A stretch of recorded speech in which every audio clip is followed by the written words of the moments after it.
Everybody agrees that we should be testing and optimizing our campaigns as we go. This feedback loop is core to performance marketing.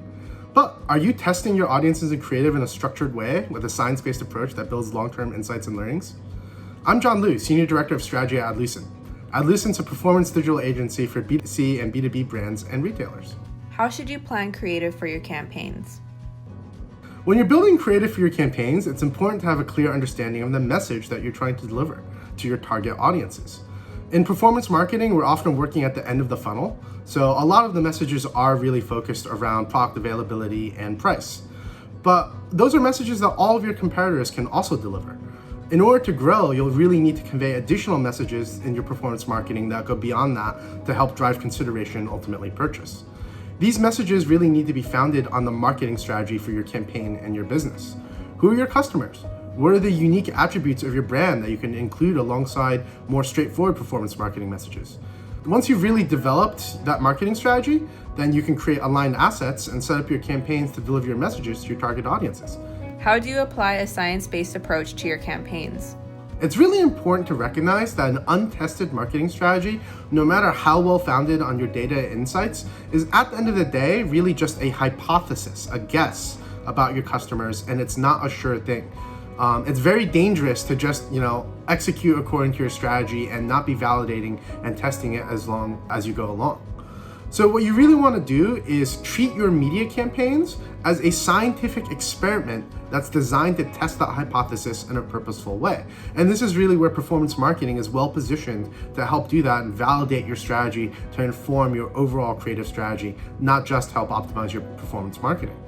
So instead of just simply running new creative and comparing its performance to results in the past, you should really be careful to structure your campaigns to test your creatives and audiences against each other in a really structured and scientific way.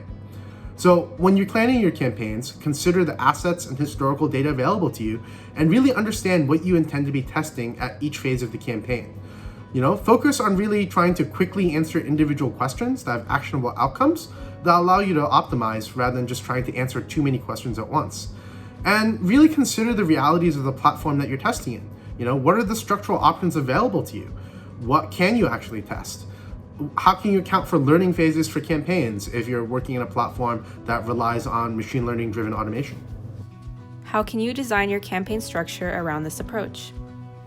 So typically, you'll have a hypothesis that a new creative message or look and feel might be more appealing to a specific audience than your past creative. So what you can do is really try to isolate that specific question. What creative message are you testing against which audience? Who specifically are you speaking to, and what are you trying to say to them that's different than the past, that's different from your competitors? Really understand what message you believe is going to be effective, and then ensure that you're structured your campaigns in a way to actually test that. So first, ensure that the audience that you're trying to reach is actually targetable and is large enough to test within. It's important to build these realities into your overall strategic planning from the get-go. Once you have a clear picture of that, then you can build your campaign structure to target this audience specifically that allows you to exclude noise from other potential customers that are outside of your strategic hypothesis. So if you're really just trying to deliver a specific message to a subset of your audience, make sure that you're able to isolate that audience. Within that campaign, ensure that your ad sets or ad groups are organized in a way to test your hypothesis. So, it's very common, I think, for campaigns to just launch new creative and compare it to historical performance and not really testing it against a benchmark creative or evergreen creative or historical creative that allows you to ensure that it's the new message that drove a difference in results and not other market forces. We have to recognize that we're marketing in the real world and the competitive landscape changes year to year. It's also, I think, common to launch new assets in the same ad groups or ad sets as old assets and trust the platform to kind of auto-optimize and figure out which one works best. But that's not really the best way to go about it. What we want to do is avoid mixing your benchmark or evergreen creative with your new creative within the same ad group or ad set. Instead, what you want to do is set up your ad sets to have really internally consistent messages, consistent look and feels. You want each ad group or ad set to be part of the same creative concept, delivering the same consistent message, and then test those messages against each other at the ad set level.